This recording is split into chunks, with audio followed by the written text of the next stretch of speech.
Hello, everyone. Welcome to our very first edition of podcast, and I will be the moderator today. Before we introduce our topic, let me give you a brief about our company. Coffee Beans is a product factory primarily working on AI in various domains. We also provide consulting services and help in building great businesses with cutting edge technology using agile methodologies. In today's episode, we will be talking about conversational AI, its impact on business and on technology. Stay tuned for more. Without any delay, let's get to the topic of conversational AIs.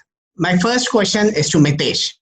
So, Mitesh, can you start by explaining to our audience in layman terms what a conversational AI is and how it works? Sure. Think of conversational AI as a set of technologies which is helping the systems to behave and converse like human themselves, right? So it's like the interactions are very human-like. So the systems and technology, it understands the speech, it understands the language, it understands the more, I know, the emotions of a person, and based on that, it starts giving some answers and responses to the it gives personalized responses to the people who are asking and talking. Basically, think of it as you're talking to your friend, and the way you would like a friend or a human to interact with you, the systems would behave in that way. So some classic examples right now we have which in front of us are the likes of iPhone Siri, we have uh, Google Assistant, we also have Alexa from Ecuador, right? And so I have Alexa at my home, and my parents and family they use it. It's so sometimes my mom asks random question like, "Okay, Alexa, are you married, or when are you getting married?" and all those things. The AI is able to answer in a more human-like way, saying that, yeah, I'm just 6 years old right now. How do you expect me to get married so soon? And all. So that way, it is evolving a lot. The conversational AI part, and there are also movies. So there another extreme to it. There is a movie called Her. Uh, uh, Joaquin Phoenix is the actor in that. Scarlett Johansson has given a voice to a conversational AI, wherein the AI is in the earbud. So you see the earbud, it always keeps listening to you. It's a trusted companion. And if I'm talking to you and saying that, okay, let's catch up at 11 tomorrow, it will record that. But not just that, right? It understands the emotion. It talks to you about your daily life. It helps you when you are sad. It figures out that you are sad and it helps you with that. So think of it in this way that it's going to evolve a lot. And the conversations with the machines and systems are going to be more human-like and more interactive that way. Okay, I think that really gave us a basic understanding of conversational AIs. Now, moving on to the next question for Santosh. So, Santosh, how sophisticated do you think the current conversational AIs in the market are? And can you mention some of the AIs that have caught your attention in the recent past? Sure, Adyot. I mean, it's honestly, obviously, a very tough problem to solve, and also it's funny because I sit on both sides of the fence, right? Because at one end, I'm quite frustrated when I'm in a party and I ask Alexa to dim the lights and it doesn't do it. But on the other hand, I know how much we've come so far in the last decade or so in this field, and it's actually a very humbling experience, right? In terms of what we've done so far. I mean, just to make you understand the complexities involved in the system, right? Let me just break it down into its components, and then we can discuss what typically challenges we face in the system, right? I mean, to start with, there's a hardware which is trying to record your voice, right? And then starts the ASR, which is automatic speech recognition. I mean, we think it's an easy problem to solve, but the short range recognition is kind of a solved problem, but a lot of complexities get into the picture the moment you add distance to it. For example, if you're sitting 5-10 meters from the hardware and if you're trying to give instructions, there are a lot of complexities like echo, and there could be multiple people speaking, and general noise, right? And all these add up, and accuracies drastically drop because of the far field, right? That's the beginning part of it. And even once we have the text from the audio data, we have to, I mean, the system has to figure out what the entities are. I mean, entities could be what are the dates for reminders, what locations are we speaking about, if we have to book an Uber, right? What is the drop location, what is the pickup location, or what is the location for the weather, and what movie do you want to book. So these are the entities. From the text, the system has to smartly extract the entities, and that's the entity recognition part. And once we have the text and the entity, then comes the intent part. I mean, what do we do with these entities, right? For example, a typical example would be, do I want to know the best offers for the pizza store, or do I want to order a pizza, right? And it's not just about the intent also. I mean, where the smartness comes in is each intent can be represented in multiple ways. For example, I can ask Alexa, is it hot or cold today? Or I can ask, how is the weather today? The intent is the same. I want to know the weather. So a typical rule engine will obviously fail here, right? So I mean, this is the intent prediction part. And once we have that, once we have the entities and the intent, these are sent to the backend, and either you store the data or fetch data from your backend to send it back to the user. And again, there's text to speech there. I mean, you can't just give an yes or no answer. You'll have to make it sound as natural as possible. And there are more models over there. I mean, you can see as there are more layers, right? The complexity increases like crazy. And just for fun, let's just add various languages, accents, slangs, or utterances, right? It just becomes very, very hairy very quickly. So this is indeed a very tough problem to solve. And I mean, coming back to your question where you asked me what really caught my eye recently, I would say the Alexa Prize social bot, right? So what they're trying to do is they have the various teams which are trying to compete with each other to talk to a random person for 20 minutes. So it has to sound as natural as possible. So that's conversational AI in its truest form, right? It's not just an assistant. It's actually able to hold a conversation. And again, we are actually quite far from reaching the ideal state. But again, the progress has been huge, and I'm very happy about it. So that I'm hoping answers your question, Adyut. Thank you, Santosh. My next question is for Sagar. So, Sagar, what are the current industries and areas where conversational AIs have seen adoption? I'd probably not talk about industries, and I'll probably talk more about areas, and then these areas are actually adopted across multiple industries. So that's probably a better way to answer this question. I'll go with increasing levels of sophistication. I think the most basic form, if you look at it, is probably chatbots. In fact, chatbots are so basic that you could also argue that they're actually not conversational AI, because chatbots require a very specific set of instructions to be given, or questions to be asked, or keywords to be triggered, which would then trigger a response. But in some sense, they are conversational in the nature of how it's built. Those are the very basic chatbots that you see in the industry today. Again, used across multiple industry and used across multiple services as well. I'll come to that a little later. But outside of chatbots, if you start looking at slightly more sophisticated adoptions, it would be for virtual personal assistants, right? Both Mitesh and Santosh spoke about this earlier. Very good primary examples would be that of Amazon's Alexa, Apple Siri, and Google's Home. There are other ones, like for example, Samsung has its own thing which they've embedded into watches. For example, it's called Bixby. And then there are various personal assistants being created to be adopted into vehicles, for example. There are various, for example, in vehicles, you can the latest generation of automobiles that you can buy in 2020, you can control everything from ACs to sunroofs, right?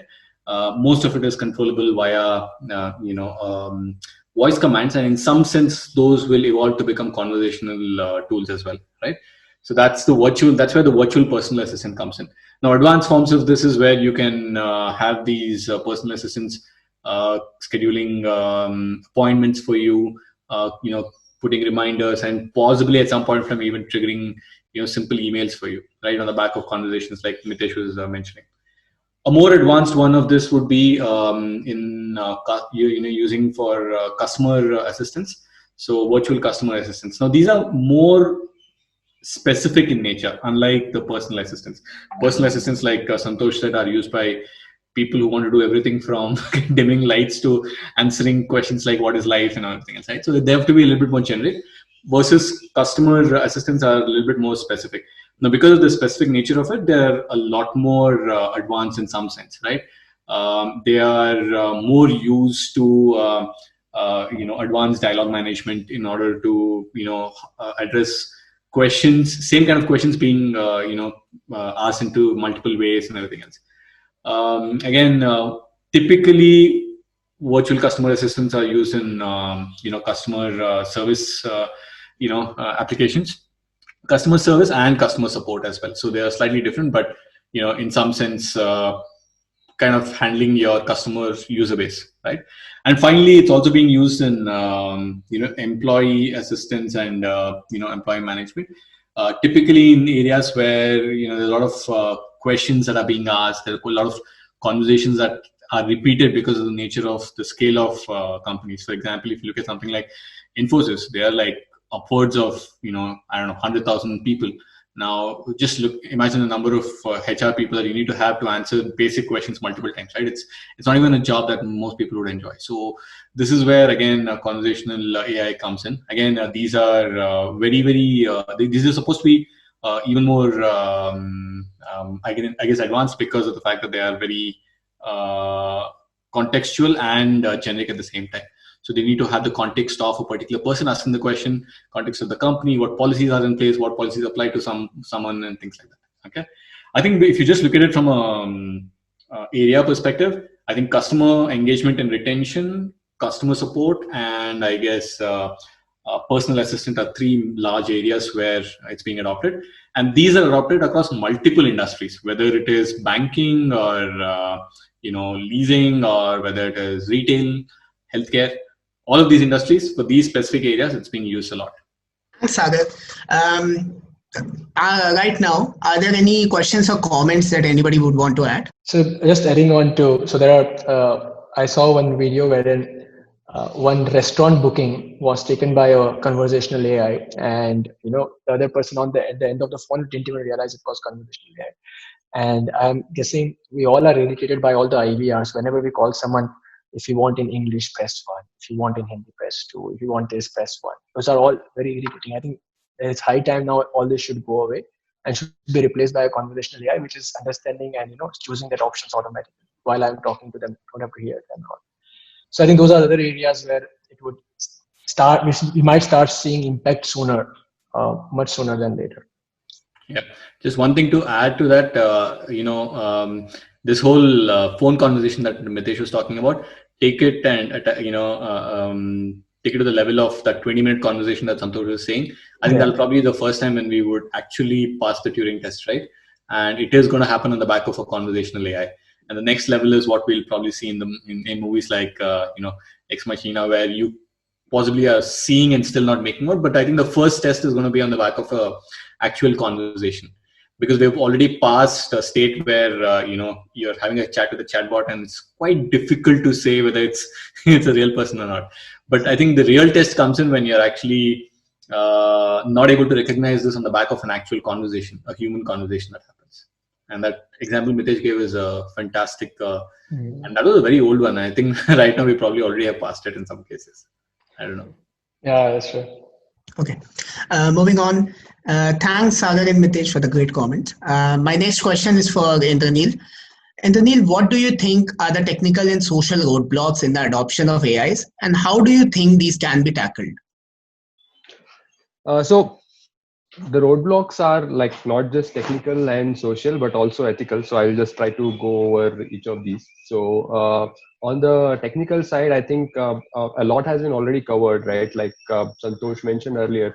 So the challenge, again, it depends on your application. So and conversational AI is a system which has a broad spectrum of complexity. So you could start with as small as chatbots, which Sagar was saying is almost like like a rule-based system, which doesn't even qualify as a AI, but and then you have more intelligent chat-based conversational AI, and then finally you come to Alexa, Siri, and all the Google assistants, which can book the do hotel bookings for you.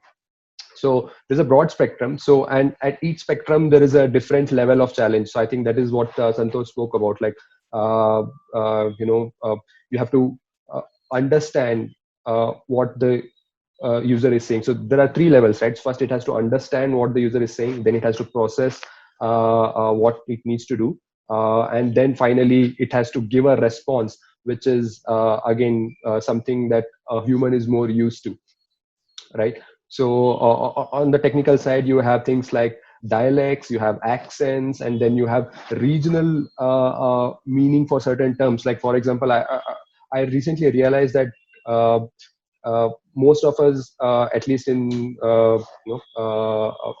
among my friends group, we use hotels and restaurants interchangeably, but that is not the case in rest of the world.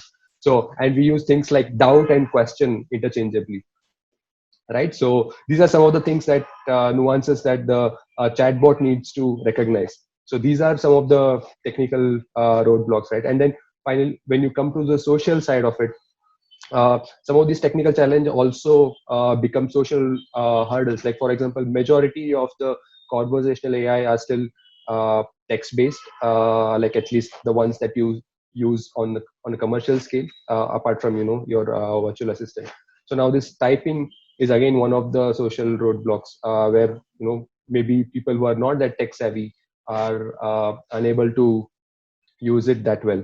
That is the first thing. Second thing is, like, again, the regional dialects. Like for example, my mom sometimes tried to use Alexa, but then it couldn't figure out her accent or her style of speaking, and that frustrated her, and then she didn't use it afterwards, right? So these are some of the challenges that you can see on the social roadblock side as well. And again, the another big point is, there is this fear that chatbots might replace a workforce which was doing a customer support, for example, right? So there are these aspects as well. And then coming to ethical side of things, privacy is a big concern. So recently I was using one of the applications, a very good text-based conversational AI, which is used to sort of which helps you diagnose, do a medical diagnosis on you. So where it asks for questions like what you're the symptoms of what you're experiencing, and then based on what you say, it tells you what is a potential problem that you might have. Now imagine this data where you're using this very frequently, and this chatbot or this organization that is maintaining this chatbots knows your medical history. So that becomes, on the ethical side, it becomes again an issue. How do you deal with this data? Should they be allowed to monetize this, or again, like what are the ethical considerations and what are the rules that should govern this kind of systems? So yeah, so these are some of the challenges, and I think on the dealing with these roadblocks, I think we're still figuring out some of these challenges, like Santosh mentioned, right? Like these challenges help crowdsource these problems, and then a lot of innovative solutions do come out of it. So I think most of the AI based the challenges to most of these AI based problems have come in these kind of competitions of late. So I think this is very, very one area which is more promising in addressing these issues. So on the similar lines, for Diwali gift, I gifted my cousin and brother-in-law Alexa, and they have a 4-year-old daughter. And my brother-in-law was very concerned that he doesn't want Amazon or Alexa, for that matter, to know and understand how the 4-year-old is interacting for the privacy concerns which he had. So I think those kind of social roadblocks are also there, where people are still not very comfortable with sharing their data. And of course, the mic is there, the mic is on all the time, right? So the trust with the company. Exactly. And I think just to add into that point, right, like I personally myself don't use any of these technologies just for the fear of privacy. And I think one of the areas where we should start focusing on is there is this concept of private AIs, which are like, so every AI system needs a lot of data, and without data, it cannot function. But the point is that we should see how we can anonymize the data and then use it for training, so that once the data is used for training, no one knows who it is from, and it cannot be mapped back to you. And only once this happens, I think a lot of people will be more will start using this more freely. And I think that is one area that we should focus more on. Right. So even for training purpose, they have used a lot of data from the phone calls to understand the accent of the people from different regions and all, and they have used that for training. So again, it's always questionable that, how can they use somebody else's private conversations to train the systems? Exactly. But they always claim that it's anonymized. And if it is like constantly on, it's like constantly recording your conversation, right? What is happening at home? To address that, I think people from Alexa are like, are being proactive and they're giving options to users to delete their entire conversation, right? Whatever they think has been recorded also. And also they have very strong rules for the wake word. So unless someone says Alexa in the sense of calling it Alexa, it will definitely not try to record. So and there's huge amount of research just going on in terms of capturing that wake word, because this is exactly to address people's fears and tackle the social problems and the ethical problems. So I think at least from what they have given in the press releases, they've been talking a lot about the privacy concerns. Yep. So that's what I've seen. It has improved now. It has improved lately. My mother's name is Daksha, and every time my father calls my mother, Alexa used to wake up. I think the fears and let's move. Just allowing users the ability to delete stuff, I guess, because the issue doesn't it's not just saying, hey, look, I told you and you've signed up for it, right? Most people do not even understand the fact that, these things might be always recording your conversations and all of it. So I think when you're addressing the ethical concerns, you'll have to take that extra step to say that, it's not just giving that option to delete. That giving that option to delete is not going to matter much, because most people who understand probably are okay with it. Most people who don't understand don't even know that this thing is happening or this option exists. So it's got to be beyond that, right? And also, I think with respect to figuring out if how do you trust? I think the trust element is where you like it, right? If you say that, look, it's anonymized data, and we're not going to know who spoke about it. The issue of trust still says that, but you've been bloody recording my conversations, right? That is the issue. And as long as there is a for-profit organization behind this, there's always the concern that someday someone might come who might want to digitize, who might want to monetize this, and that information is going to be priceless at that point of time. So, how do you get past that trust issues? It's something that we'll have to get, do some serious thinking at a industry level, not at a, single. And I think government oversight at some point in time has to come in. Without that, just, for-profit organizations doing oversight by themselves is like, how stock market did for that. At some point in time, it's bound to crash. Something will happen, and then the government will step in. So it's an eventuality. I think we need to figure out what is the right amount of government intervention that's required. What is the oversight that's required? And if we drive it as an industry, it's better than government coming in without knowing what the hell we are doing. Moving on, guys. Continuing on Neil's line of thought about the conversational AI's impact on workforce, my next question is for Mitesh and Sagar. People are always apprehensive about the impact of AIs on the job market. What are the jobs that you think will be most impacted by conversational AIs? Maybe you guys can take turns answering this question. We'll start with Sagar. That's okay. Sure, Adyut. So this is a very leading and a difficult question to answer, right? Within the question, you didn't use the word detrimental, although you put it in the question that you sent it to me. There is an implicit feeling that the impact has to be detrimental, right? Machines are bad, technology is bad, and any kind of an effect has to be a detrimental effect. And that is the difficulty in even answering this question, right? 99% of the time, it's a very leading question with an assumption that it's going to basically, have a detrimental effect.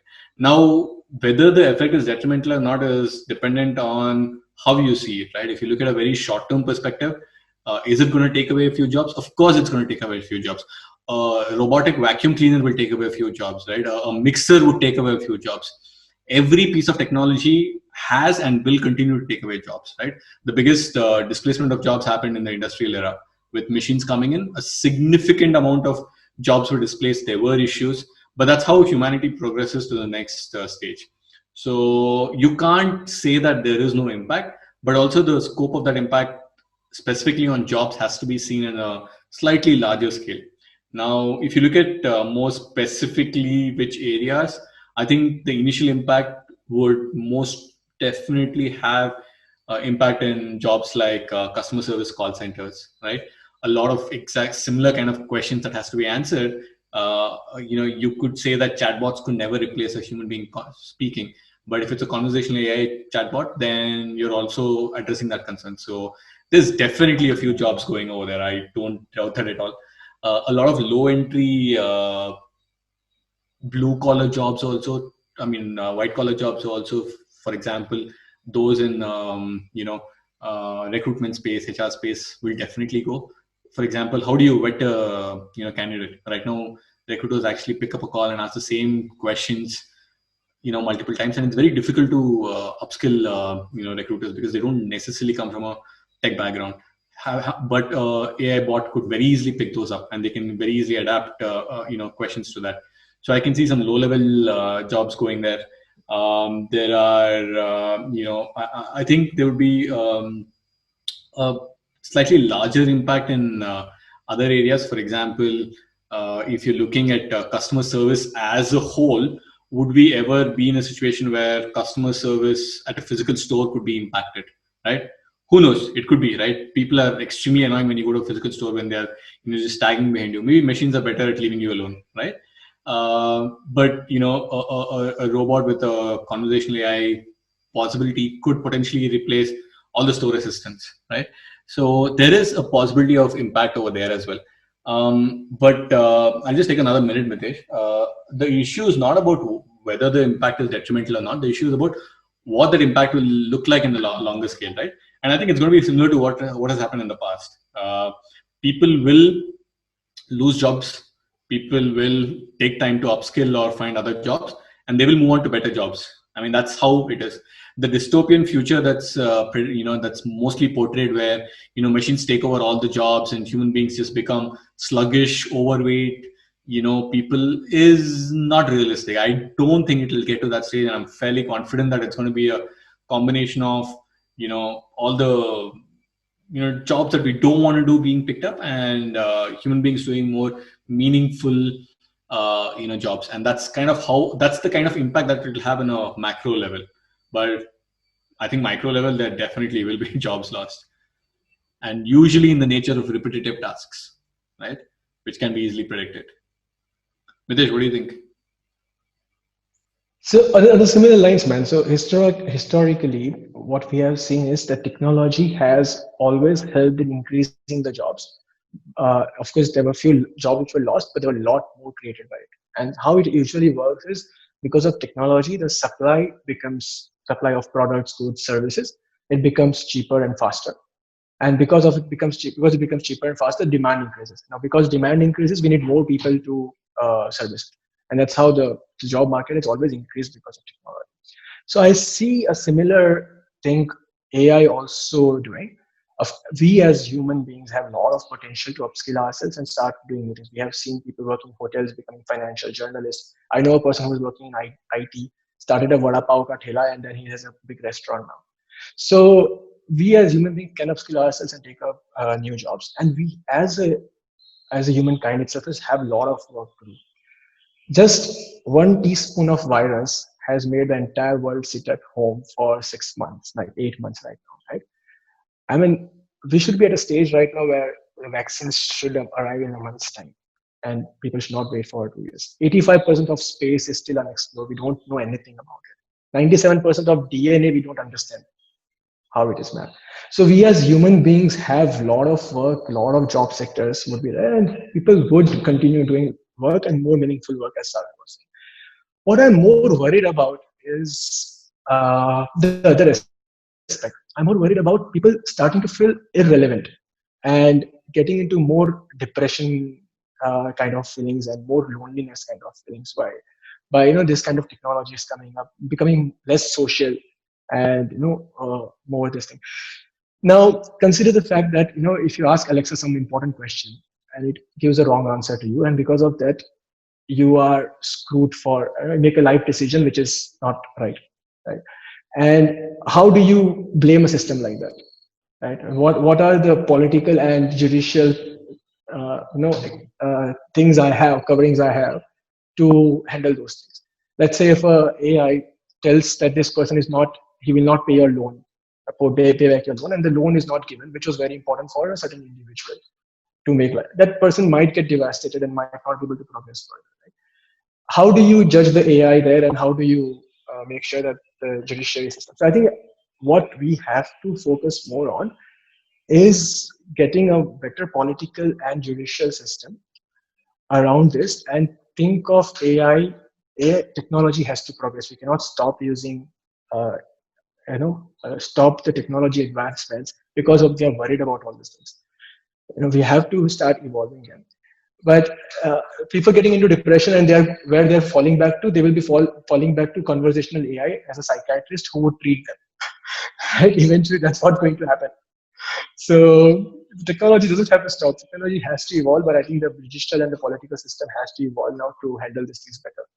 And we as a humankind has to do a lot of work, and there will be a lot of jobs which this will create. At least initially, I think there'll be some jobs that will be required to train even these conversational AIs.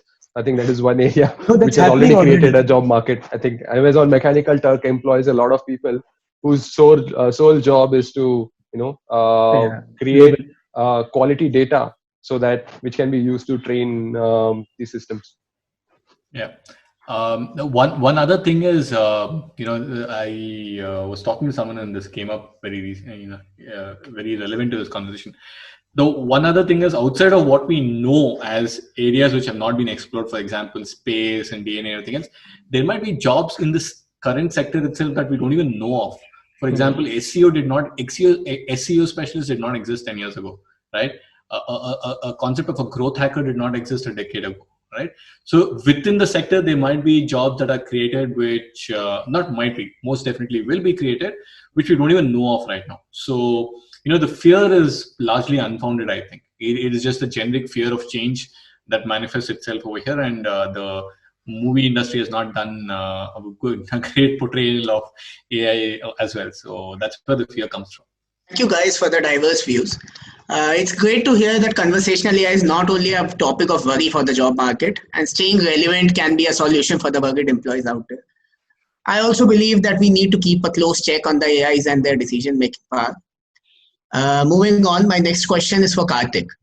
Karthik, do you think that lingual diversity in a country like India is something that a conversational AI can tackle?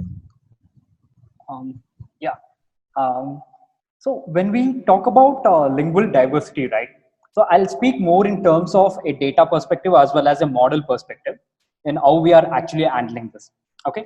So if you want a simple answer, yes, definitely we can tackle this lingual diversity. But the next big question is how, right? How we are going to solve this. So now when we talk about a conversational AI, right, we divided it into 5 levels. So based on the level of intelligence, what it can handle. So a level 1 would be just a basic template based, which we would have already seen in the current previous market and all. So currently we are at level 3 stage, where a conversational AI is capable of understanding what the user is trying to say, but to a limit. Okay, so the ultimate goal is to reach level 5. So the top intelligence, before a user speaks it out, we need to understand what his intentions are. So that's the direction which we are heading. So coming back to your lingual diversity question. So currently our research, right, in an AI domain is moving it towards the availability of data. For instance, when we consider 2 languages, language 1 has a huge data resources, whereas language 2 has very limited data resources. So obviously when the research domain, right, so it's more likely to tend towards the huge data side. So what I would say is, in order to solve these lingual diversity problems, we need to consider the problem in terms of data also. So from different sources and all those things from where we procure. So if there are two languages, we need to equally consider the data gathering. So for a country like India, definitely this would be a challenging problem. But as today many users are connected to the internet, this would be an easy step in the coming days as well. So we would have enough data in terms of individual languages.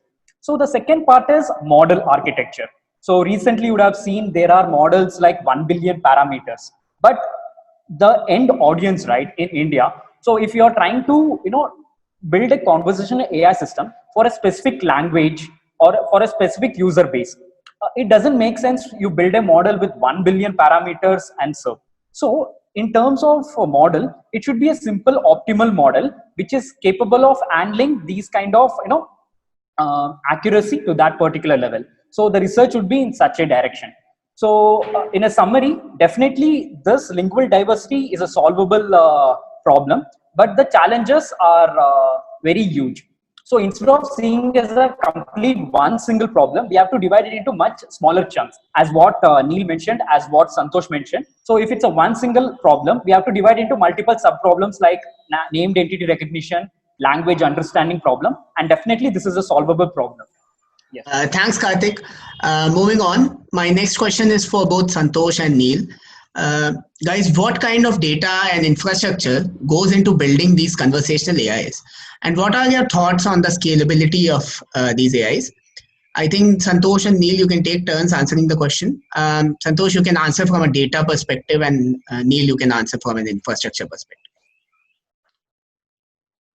Want to go first, Santosh? Sure, Neil. So from a data point of view, right? So I mean, typically, like even Karthik mentioned, any typical model needs most of the models currently we have in this space are supervised supervised learning models, right? So we definitely need huge amounts of data to train the initial set of models. And again, like Karthik mentioned, you need diverse set of data. So what happens is typically how the research is started is it's usually starts from the West, right? And what we've also observed is that there's a huge bias in terms of these models towards them. And the moment they try to replicate the models in a country like India or say Southeast Asian countries, they don't tend to perform well. So the first part to it is to get huge amounts of data and manually annotate them, especially for the speech recognition part, right? Because there are a lot of utterances and slang and accents which the model needs to see to pick it up, to be able to pick it up, and to be able to generalize it to other aspects of the same language. So that's the first part. And the other aspects to it could be in information retrieval, where there are already knowledge graphs from Microsoft and Amazon, and you could run models on them to summarize the knowledge graphs. And then, when a conversational AI is trying to do a typical question and answer, the question, the agent could hit the knowledge graph and get the answers. And also it could parallelly maintain the latest news database from the various publishers to fetch the latest facts as well, right? So these are the traditional ways and the go-to ways to collect data and to maintain data. But one interesting thing all this all the big four companies do is that they very actively do something called online learning or active learning, right? So what they do is they either create rules or build models on top of how the customer is interacting with these agents, and then they pick up signals where the agent is not doing well, right?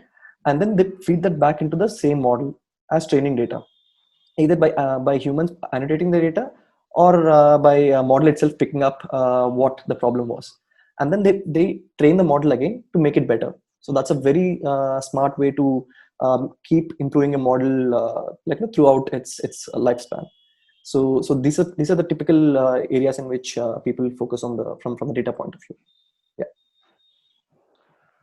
Right. And I think on the infrastructure side, you can again divide the requirements into two phases. One is the training phase, and the other one is the serving phase. So it's and usually in the training phase is where you require lots of data, and you also require infrastructure that is very compute intensive. So this is where you require lots of CPUs or maybe even GPUs to train these models. But but most solutions nowadays are and most companies who are offering these don't train these models from scratch anymore. So very large companies who have a lot of resources, like Googles and Amazons of the world, uh, train these models on huge data sets, and then create some sort of a baseline model, which can then be used which can be used as a platform for your application. And then you can use the data that is specific to your own application, and then sort of fine tune these models for your requirements. So and again, so here the infrastructure requirements again depends on the size of the data that you have, uh, and the traffic that you get on the websites and so on, right? And so it is not just, but the infrastructure cost is not just to train, but you also need some systems that are required to support these features. Like for example, you would have to create a data pipeline which will like constantly keep listening to the new data or that is generated by the users on your site, and then use that to improve your models, like what Santosh was mentioning, right? Like it takes the feedback, it completes that feedback loop. So I think this also requires a considerable infrastructure to keep the whole system up and running.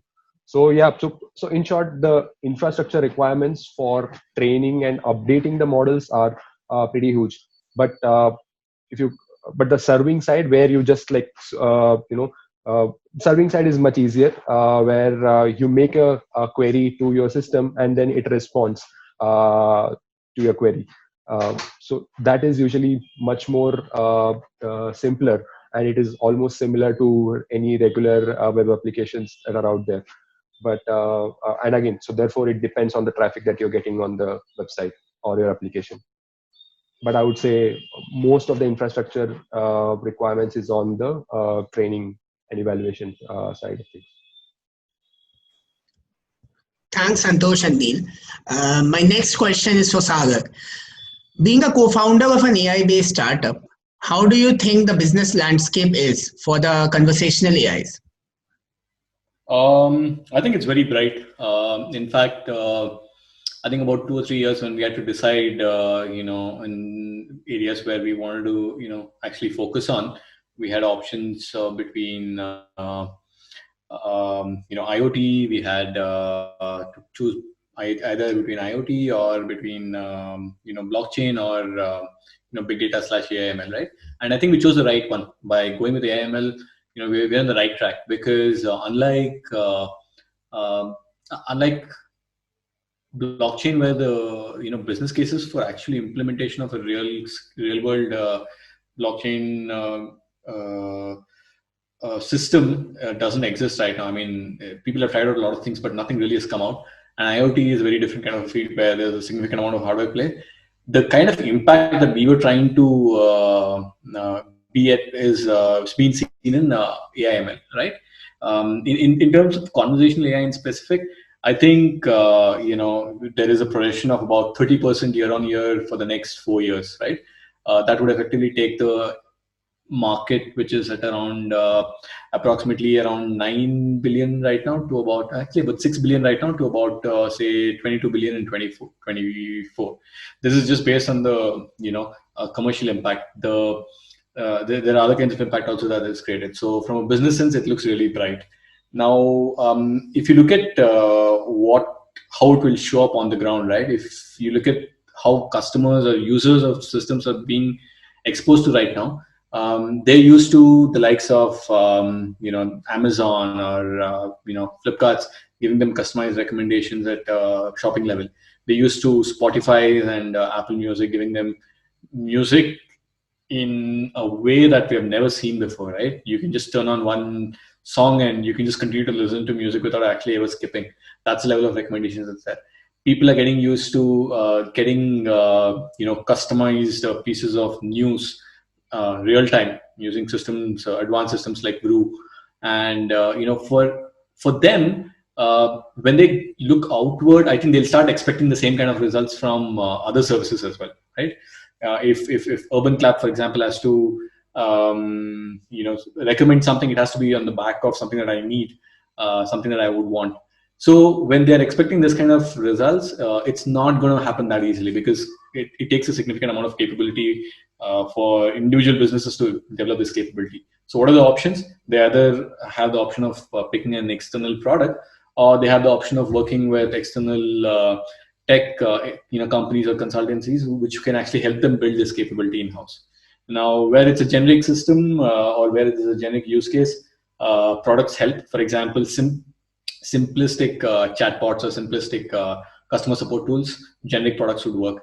But if it's a customized customer support tool, a regular chatbot may not help and will not help. So they would need the help, or they would need the capability of some other specialized tech team like us, right?